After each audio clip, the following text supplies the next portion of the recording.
Baik, assalamualaikum warahmatullahi wabarakatuh. Perkenalkan kami dari kelompok 4 sipil akan mempresentasikan tentang laporan praktikum rekayasa penyiapan lingkungan berkaitan dengan uji kualitas air.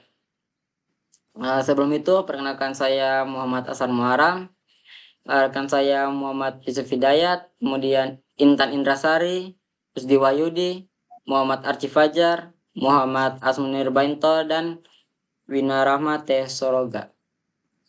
Baik, untuk mempersingkat waktu, kami akan mulai presentasi. Laporan praktikum rekayasa penyiapan lingkungan uji kualitas air.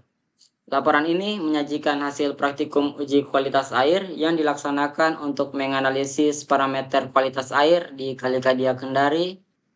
Praktikum ini mencakup pengukuran suhu, pH, total suspended solid atau TSS, dan total dissolved solid atau TDS untuk mengevaluasi kesesuaian air dengan standar baku mutu. Baik, saya lanjut. Pendahuluan. Air merupakan salah satu elemen vital bagi keberlangsungan hidup manusia, baik dalam sektor pertanian, kegiatan rumah tangga, maupun perkantoran. Seiring bertambahnya jumlah penduduk, kebutuhan air bersih juga mengalami peningkatan yang signifikan. Oleh karena itu, untuk memenuhi kebutuhan masyarakat, perlu dilakukan perencanaan sistem penyediaan air bersih yang diawali dengan analisis ketersediaan guna menjamin kuantitas atau kecukupan pasokan air bersih tersebut. Pencemaran air sungai akibat kondisi lingkungan dan aktivitas manusia mengganggu ekosistem perairan. Pencemaran air didefinisikan sebagai masuknya zat atau energi yang menurunkan kualitas air.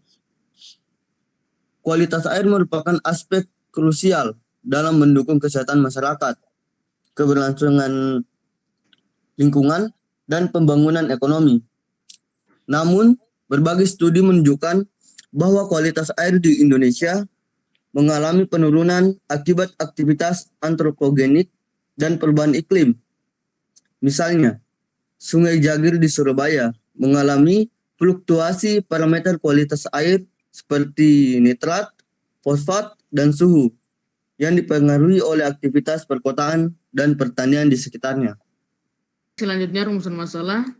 Yang pertama, bagaimana menentukan nilai suhu, pH, TSS, dan TDS. Yang kedua, bagaimana menentukan status mutu air berdasarkan Kepmen LHK nomor 27 tahun 2021. Yang ketiga, bagaimana kondisi aliran sungai berdasarkan indeks kualitas air dan perbandingannya dengan sampel lain.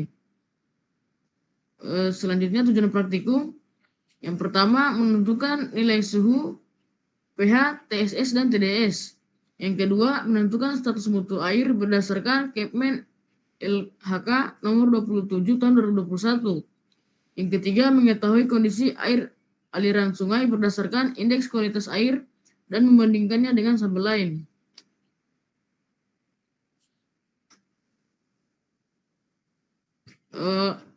Selanjutnya, manfaat praktikum uji kualitas air. Manfaat untuk diri sendiri yaitu meningkatkan pemahaman dan keterampilan teknis dalam mengukur kualitas air, serta menumbuhkan kesadaran akan pentingnya menjaga kebersihan lingkungan. Dan manfaat untuk ilmu pengetahuan, menghasilkan data akurat tentang kualitas air untuk memahami pola pencemaran dan mengembangkan metode analisis efektif dalam menjaga kelestarian lingkungan. Untuk manfaat untuk instansi, yaitu memberikan data penting bagi instansi dan pemerintah untuk memantau kualitas air, mendukung pengambilan kebijakan pengelolaan sumber daya air, dan pencegahan pencemaran. Selanjutnya, manfaat untuk masyarakat, yaitu memastikan air yang digunakan sehari-hari aman dan layak, serta melindungi masyarakat dari paparan zat berbahaya yang dapat mengganggu kesehatan.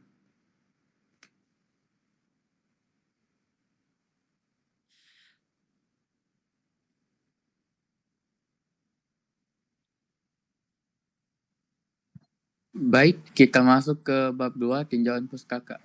Pertama, pengertian air. Air memiliki peranan yang sangat krusial dalam kehidupan semua makhluk hidup, termasuk manusia. Sekitar 60-70% dari berat manusia adalah air, sehingga penting untuk menjaga kualitas air. Air adalah sumber daya yang penting untuk kehidupan. Makhluk hidup, terutama manusia, sangat memerlukan air untuk minum. Tetapi, air juga bisa menyebabkan masalah kesehatan seperti diare. Oleh karena itu, sangat penting agar air tidak tercemar dan memenuhi standar kualitas tertentu agar sesuai dengan kebutuhan tubuh manusia. Air merupakan kebutuhan dasar yang dilihat dari semua aspek, baik untuk manusia, hewan, maupun tumbuhan.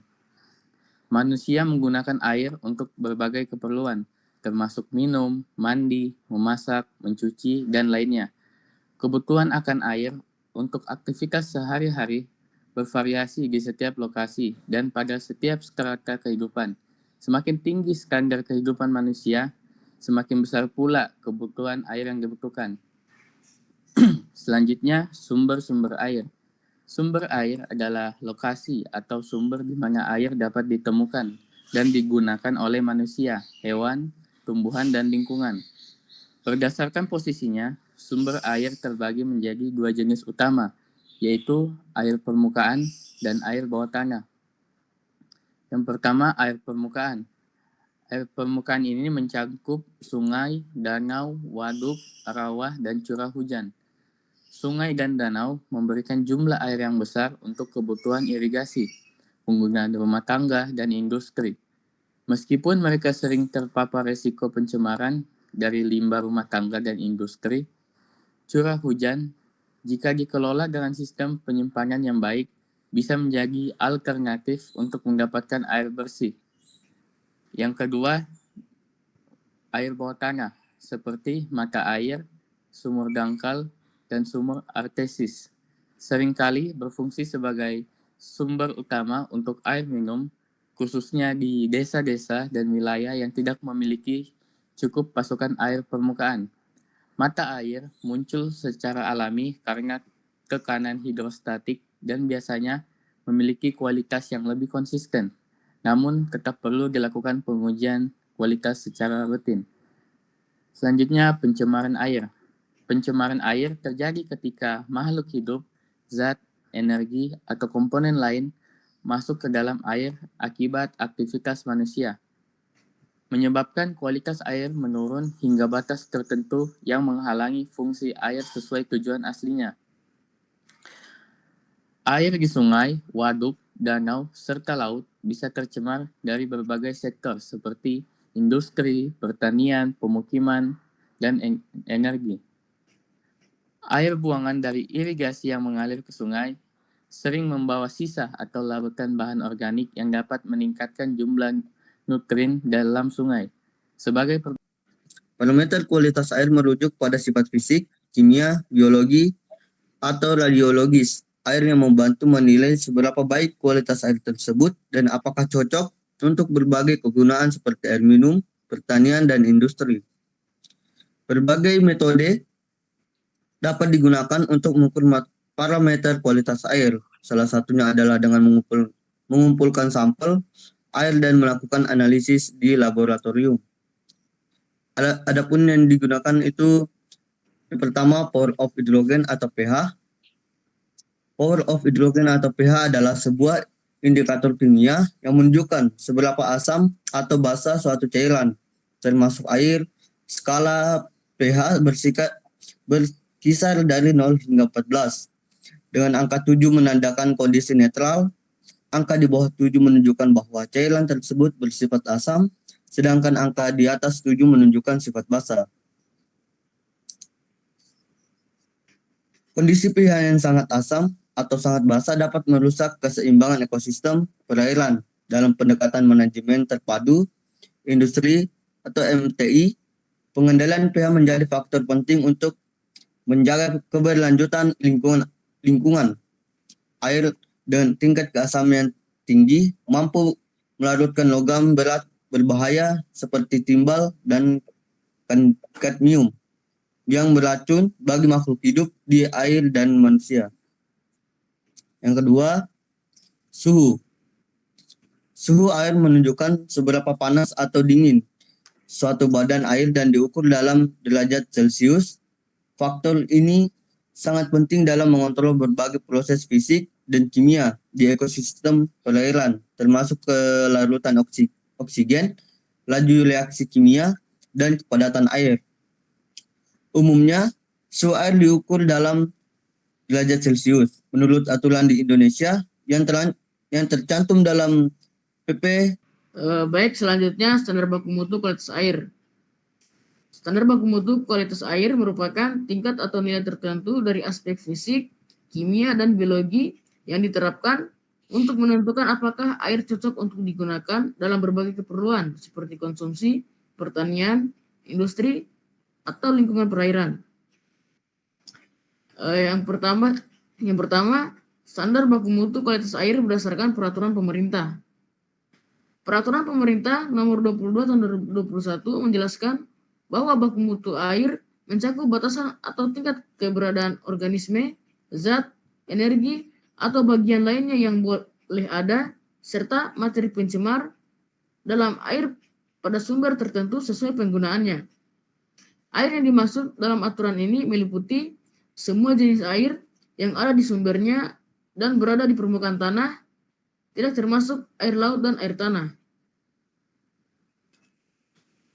Selanjutnya, berdasarkan Standar Nasional Indonesia, SNI 3553 2015 merupakan Standar Nasional Indonesia yang mengatur persyaratan mutu untuk produk air mineral dalam kemasan. Standar ini mencakup berbagai parameter penting, mulai dari aspek fisik, kimia, mikrobiologi, hingga radioaktivitas. Air mineral yang dimaksud dalam SNI ini adalah air yang berasal dari sumber alami seperti mata air atau sumur yang terlindungi dengan kandungan mineral tertentu dan tidak mengalami perlakuan kimia yang dapat mengubah komposisinya. Selanjutnya, berdasarkan World Health Organization atau WHO, pedoman WHO mengenai kualitas air minum adalah pedoman internasional yang dikeluarkan oleh World Health Organization atau WHO untuk memastikan bahwa air minum aman bagi kesehatan manusia. Pedoman ini Baik, poin selanjutnya yaitu prinsip dasar metode pengujian air. Prinsip dasar metode pengujian air ini terbagi menjadi 4 bagian. Yang pertama yaitu metode spektrofotometri, yang dimana metode ini merupakan metode kuantitatif yang digunakan untuk mengukur seberapa banyak cahaya diserap oleh larutan pada panjang gelombang tertentu. Dalam evaluasi kualitas air, teknik ini sering digunakan untuk menguji parameter seperti COD atau chemical oxygen demand, serta analisis nutrisi seperti nitrat, nitrit, dan fosfat. Kemudian metode ini juga digunakan untuk menganalisis BOD atau biochemical oxygen demand secara tidak langsung melalui hubungan empiris dengan penurunan DO atau intensitas warna dari hasil reaksi kimia. Salah satu contohnya yang inovatif adalah integrasi spektroskopi fluoresensi 3 dimensi dengan pembelajaran mesin untuk memprediksi biochemical oxygen demand atau BOD, yang memberikan estimasi cepat tanpa harus menunggu selama 5 hari untuk proses inkubasi. Metode ini menawarkan cara otomatis untuk mendeteksi polutan organik yang lebih efektif dan tepat dibandingkan teknik tradisional. Yang kedua yaitu metode titrasi. Metode ini merupakan sebuah metode volumetik yang digunakan untuk menentukan kadar zat dalam larutan dengan cara reaksi stoikiometri.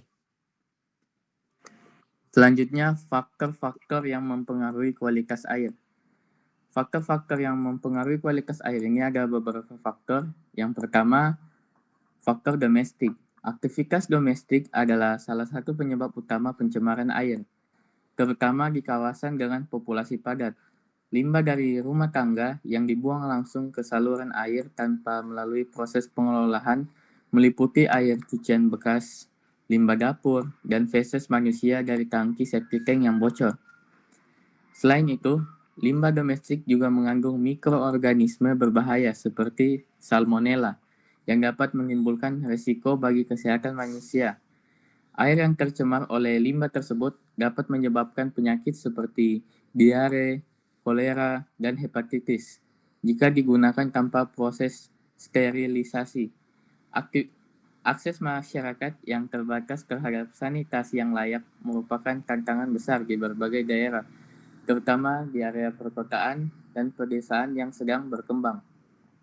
Faktor kedua yaitu industri dan pertanian. Sektor industri menyumbang secara signifikan pada pencemaran air, terutama di daerah dengan banyak pabrik dan kawasan industri. Limbah cair dari proses produksi seringkali mengandung logam berat seperti timbal, merkuri, dan kadmium, serta bahan kimia sintetis yang dibuang ke sungai atau danau tanpa pengelolaan yang memadai. Sementara itu, di sektor pertanian, mempengaruhi kualitas air melalui penggunaan pestisida, pupuk kimia, dan limbah dari peternakan. Saat hujan, bahan tersebut dibawa ke badan air terdekat melalui aliran permukaan dan menyebabkan peningkatan kadar nitrat dan fosfat. Faktor ketiga, curah hujan dan musim. Curah hujan dan pola musiman memiliki pengaruh besar terhadap variasi kualitas air. Selama musim hujan, aliran permukaan meningkat tajam dan membawa berbagai kontaminan dari area permukiman, jalan, lahan pertanian, dan kawasan industri. Air hujan dapat melarutkan partikel padat, zat organik, logam berat, dan limbah domestik yang ada di permukaan tanah.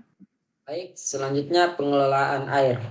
Pengolahan air adalah rangkaian prosedur teknis yang dilakukan pada air mentah untuk menghasilkan air bersih yang memenuhi standar kualitas untuk diminum. Proses penjernihan air melibatkan beberapa tahap guna mengurangi kontaminasi dalam air, sehingga aman untuk digunakan. Untuk memenuhi kebutuhan air dan menjawab tantangan ketersediaan, solusi yang tepat adalah melakukan pengolahan air sesuai dengan keadaan sumber air. Penting untuk menerapkan teknologi pengolahan yang sesuai dengan karakteristik bahan baku, sumber air, situasi sosial budaya masyarakat, serta sumber daya manusia yang ada di lokasi.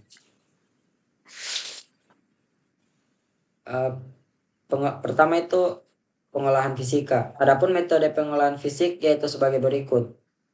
A. Metode sedimentasi. Metode ini menggunakan gravitasi untuk menurunkan partikel besar dalam air. Limbah yang mengandung air dibiarkan diam dalam tangki untuk membiarkan padatan seperti pasir dan lumpur seperti nitrogen dan fosfor, menyediakan oksigen untuk bakteri, serta menghasilkan biomasa yang dapat digunakan kembali.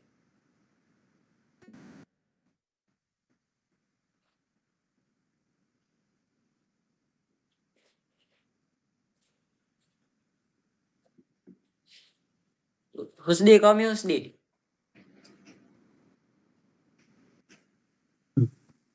Baik, langkah-langkah Indonesia dalam percepatan tujuan SDGs terkait sanitasi dan air bersih.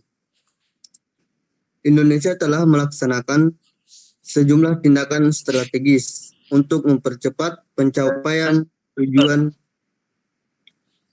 pembangunan berkelanjutan atau SDGs, terutama tujuan 6 yang mengutamakan penyediaan air bersih dan sanitasi yang berkelanjutan bagi semua. Dengan adanya rencana aksi nasional SDGs yang dikembangkan oleh Bappenas dan integrasi sasaran dalam RPJMN 2020-2024. Pemerintah menetapkan target untuk mencapai 100% akses terhadap air minum yang layak, 15% air minum yang aman, dan 90% akses sanitasi yang memadai.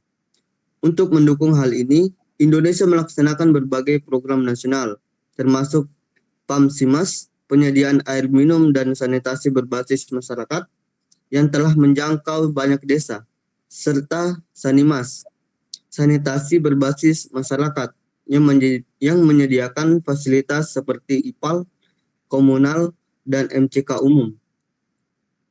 Program 100 atau 100% air minum layak, 0 100 0% kawasan kumuh, 100% sanitasi layak. Juga berfungsi sebagai pilar utama untuk mempercepat pencapaian ini. Serta Baik, selanjutnya bab 3 yaitu metodologi praktikum. Pertama, waktu praktikum. Pengambilan sampel untuk praktikum uji kualitas air dilaksanakan pada hari Sabtu, tanggal 10 Mei 2025. Waktu dimulai dari pukul 6 pagi hingga 3 sore waktu Indonesia Tengah. Selanjutnya lokasi praktikum. Lokasi pengambilan sampel uji kualitas air bertempat di Kali Kadia, Kelurahan Bende, Kecamatan Kadia, Kota Kendari, Provinsi Sulawesi Tenggara, tepatnya di sungai sekitar tepi jalan. Lokasi pengujian sampel bertempat di Laboratorium Teknik Rekayasa Infrastruktur dan Lingkungan, Fakultas Teknik Universitas Haloleo, Kelurahan Kambu, Kecamatan Kambu, Kota Kendari, Provinsi Sulawesi Tenggara.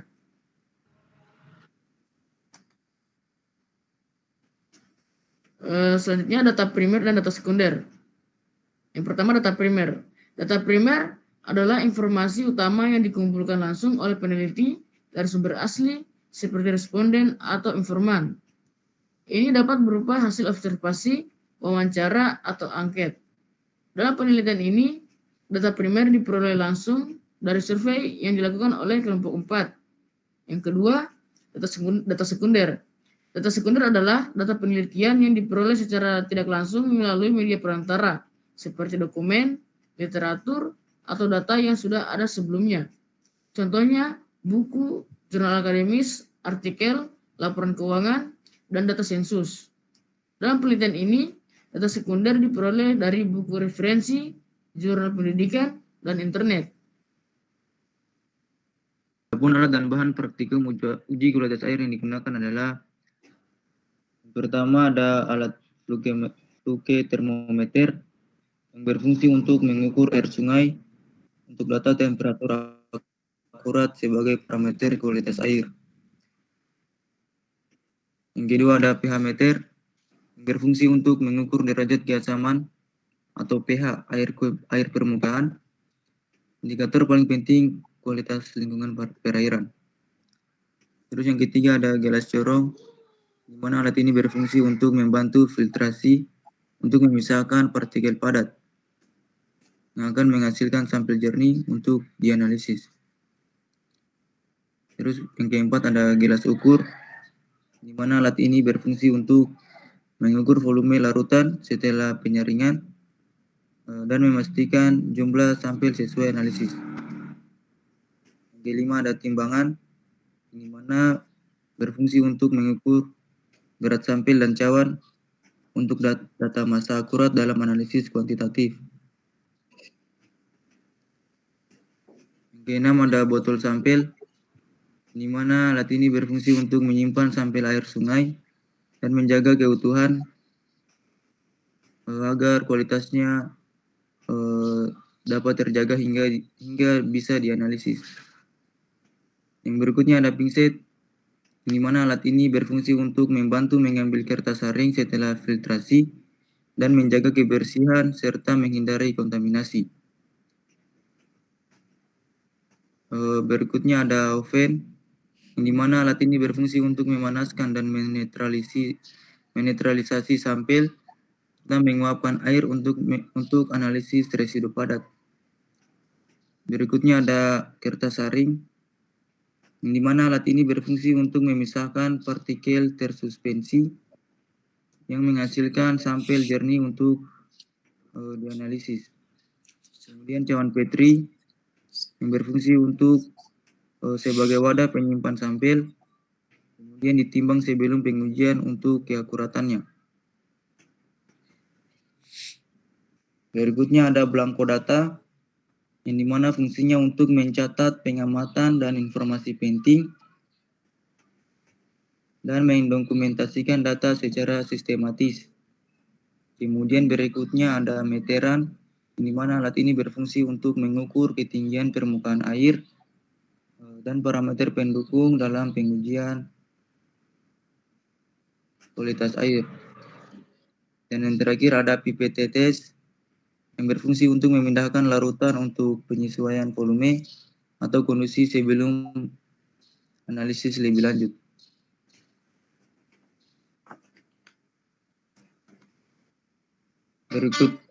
Berikutnya prosedur percobaan uji kualitas air.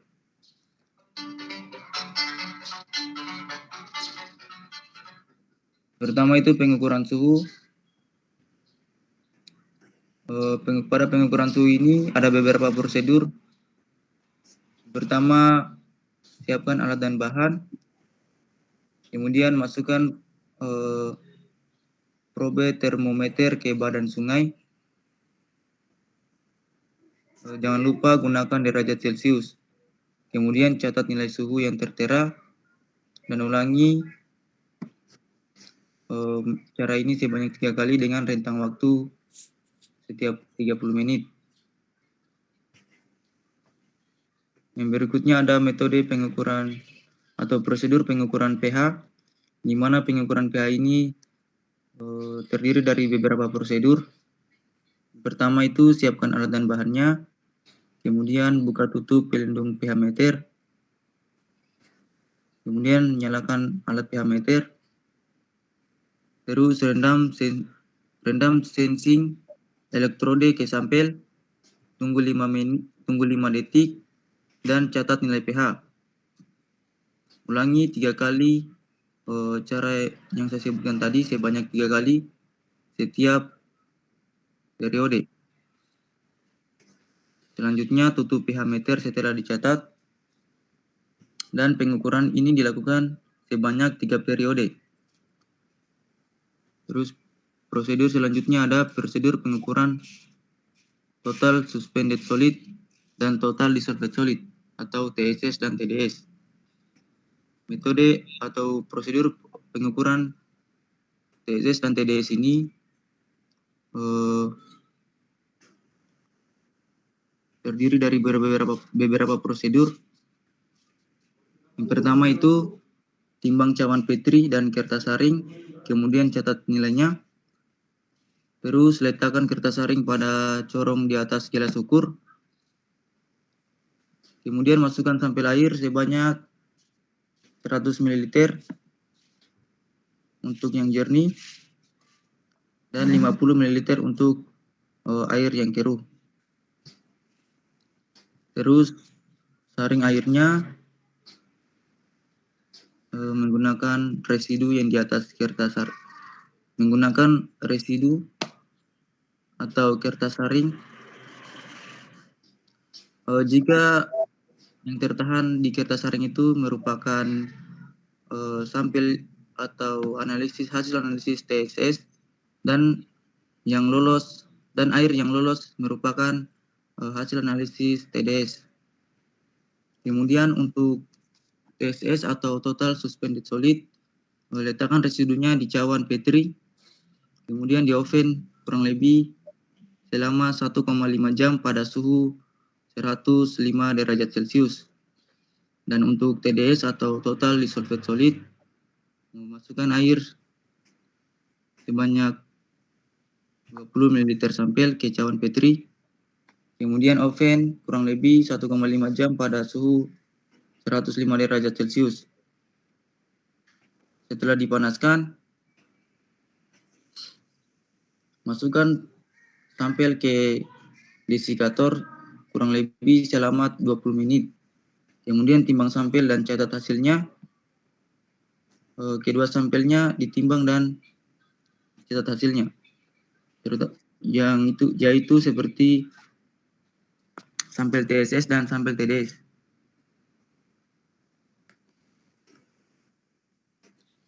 Baik, bab 4 hasil dan pembahasan.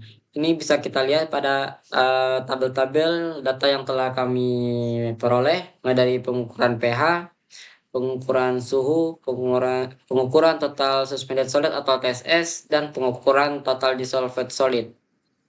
Ini pada pengukuran pH dan suhu ini kami melakukan pada 3 periode. Dan untuk pengukuran total suspended solid dan total dissolved solid ini kami uji coba pada 2 sampel berbeda. Dan untuk analisis datanya akan dilanjutkan.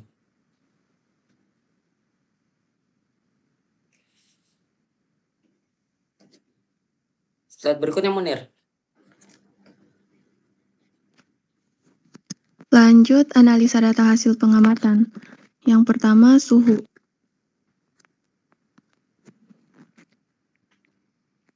Ulang-ulang. Lanjut analisa data hasil pengamatan. Yang pertama, suhu. Rata-rata suhu udara yang kami dapat yaitu 24 tambah 28 tambah 26 per 3 sama dengan 26 derajat Celcius. Yang selanjutnya rata-rata suhu air yaitu 22 tambah 25 tambah 23 per 3 didapat hasil 23,33 derajat Celcius. Yang kedua yaitu kadar total suspended solid. Rumusnya yaitu TSS sama dengan berat kertas saring tambah residu kering dikurang berat kertas saring per volume sampel. Sampel pertama yaitu 0,5 gram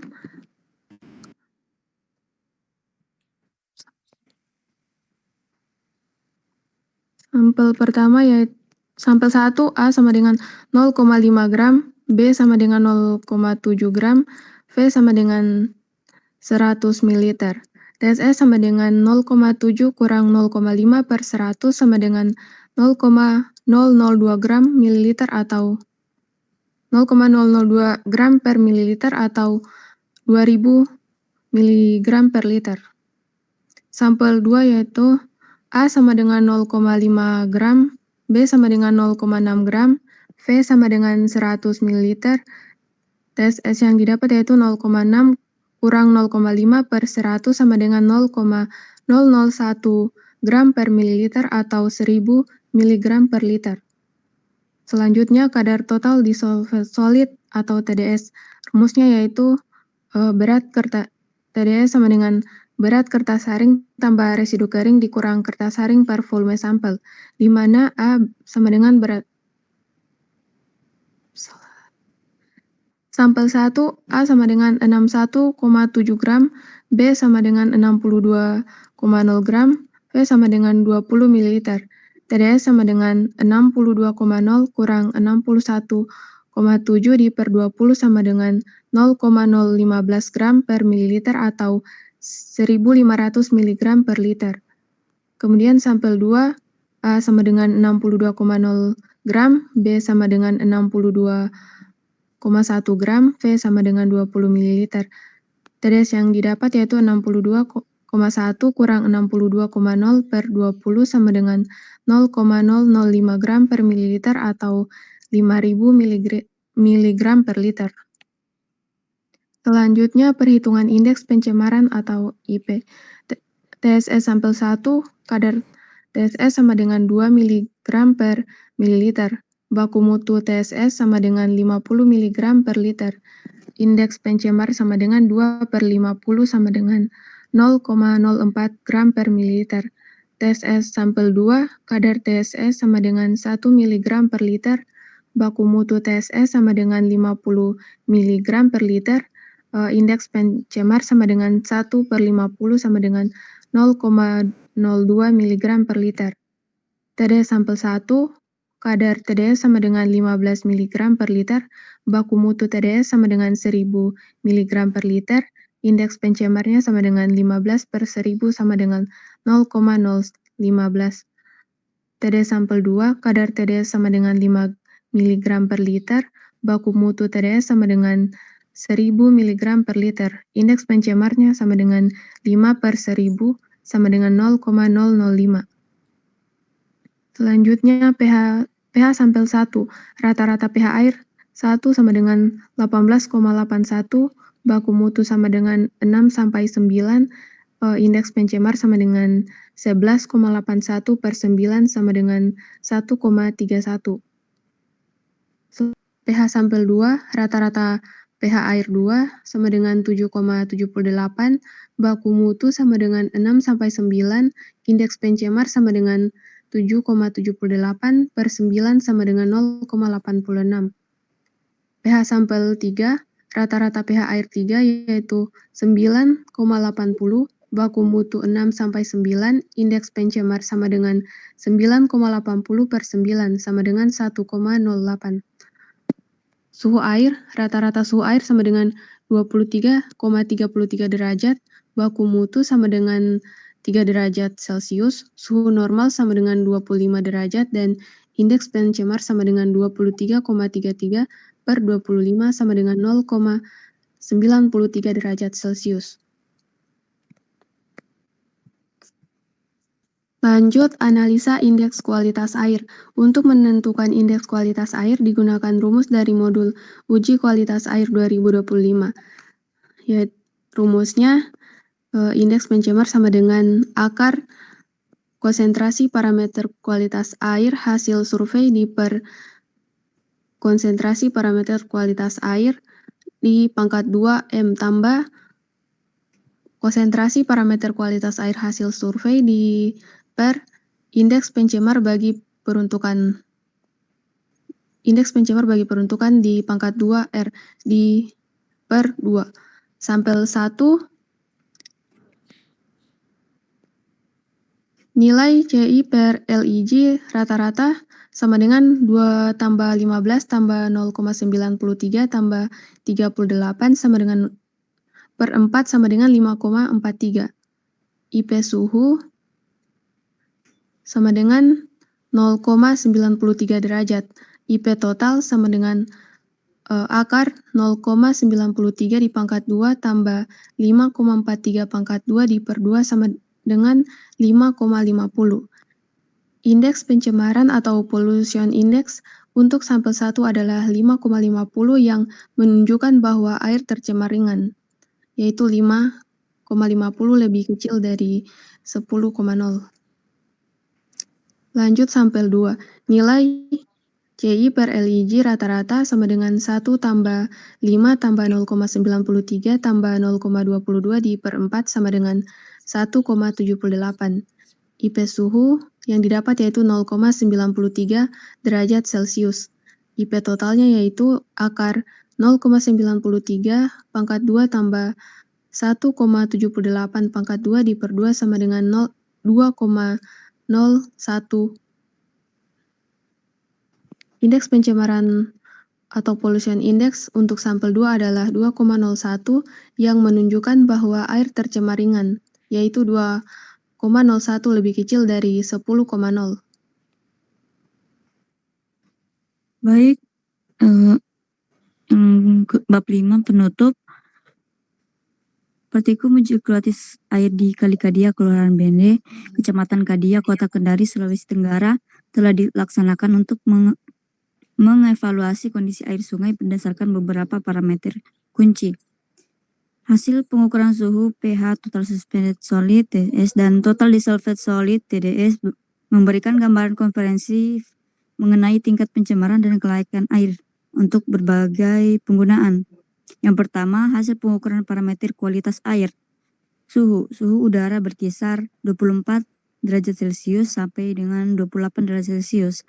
Sementara suhu air sampel 1 dan 2 adalah 22 derajat Celcius dan 25 derajat Celcius. Dengan rata-rata 23,33 derajat Celcius.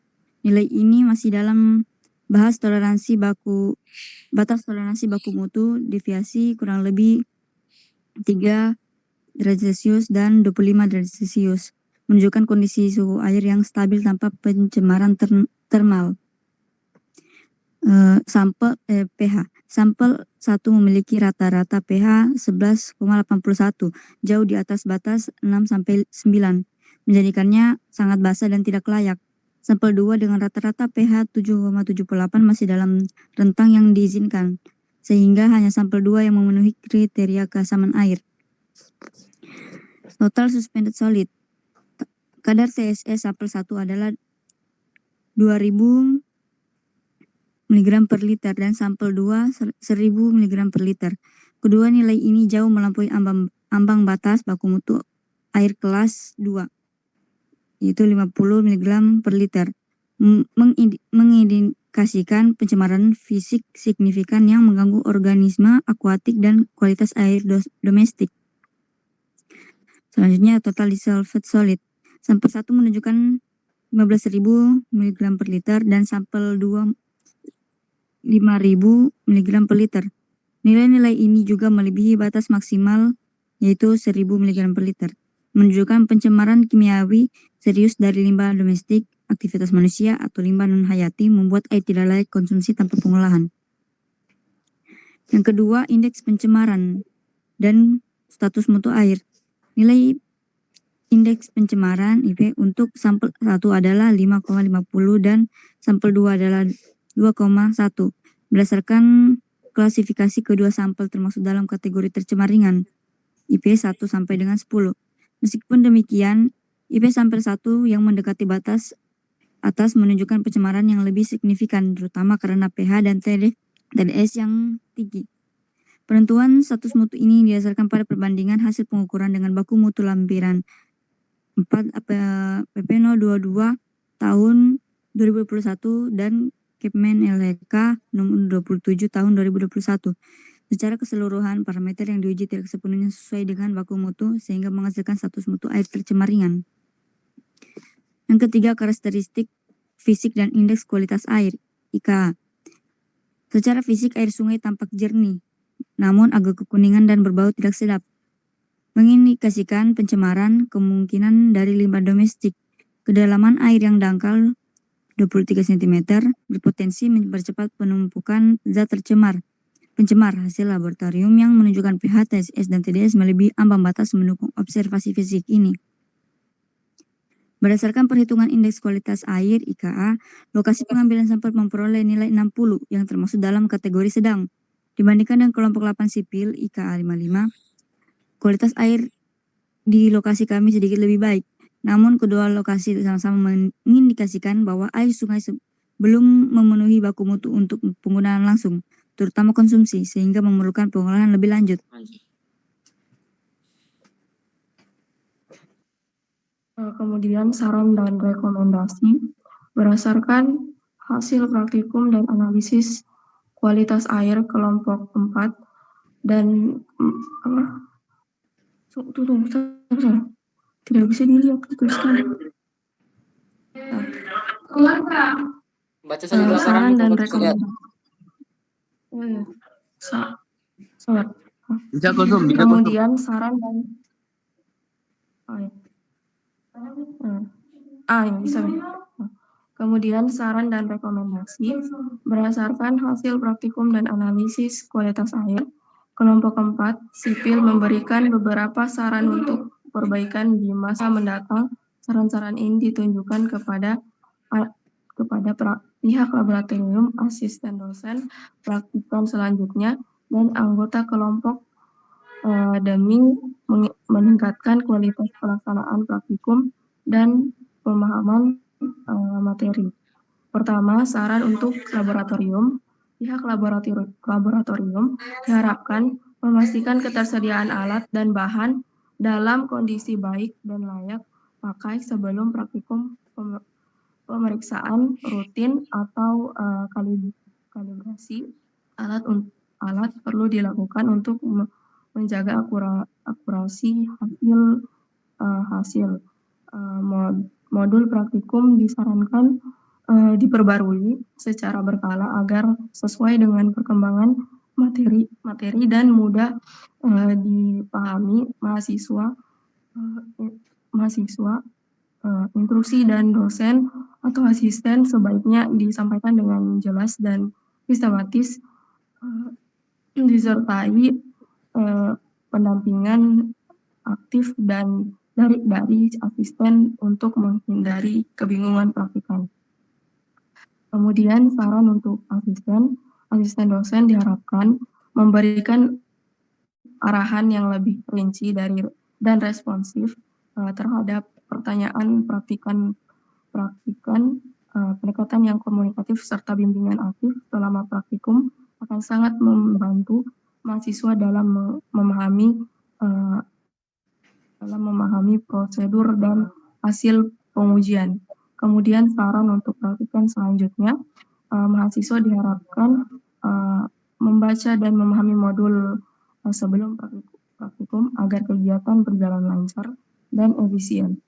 Penting juga untuk menjaga kerjasama dalam kelompok dan cermat mencatat hasil pengamatan untuk menghindari kesalahan data. Selain itu, praktikan harus mematuhi aturan laboratorium serta menjaga kebersihan dan keselamatan selama kegiatan berlangsung. Kemudian saran selanjutnya, saran untuk anggota kelompok. Setiap anggota kelompok diharapkan aktif kontribusi dalam seluruh tahapan praktikum, mulai dari persiapan hingga penyusunan laporan. Ujian tugas sebaiknya dilakukan secara adil untuk menghindari ketimpangan kerja, komunikasi, dan kerjasama yang baik antar anggota sangat penting untuk kelancaran kegiatan ini. Sekian, terima kasih.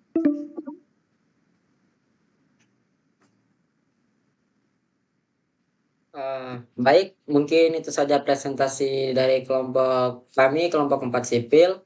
Jika ada salah kata dan kekurangan, mohon dimaafkan. Akhir kata dari kami, wabillahi taufiq wal hidayah. Wassalamualaikum warahmatullahi wabarakatuh.